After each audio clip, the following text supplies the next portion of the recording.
Hey everyone, welcome back to our channel. In today's video, I'll show you how you can make a GIF on iPhone. Let's get started. For that, first of all, you have to simply open up Shortcut application in your mobile device. And just like that, inside here, simply tap on Gallery. Inside Gallery, simply use the search bar to search for GIFs.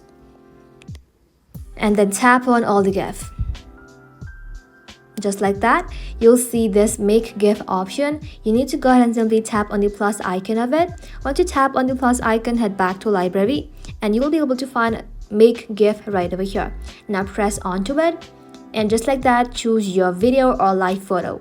And just like that, from here you can trim the video to adjust the length of your GIF.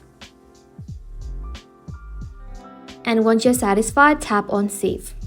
And just like that, Shortcut will process the video and create your GIF. Tap on Done and it will automatically save to your Photos app. Now you can open the Photos application and you'll see your brand new GIF ready to share. That's it. That is how you can make a GIF on your iPhone using the inbuilt Shortcut app. Thank you all for watching. If this video was helpful, leave a like and sub and I'll see you in the next one.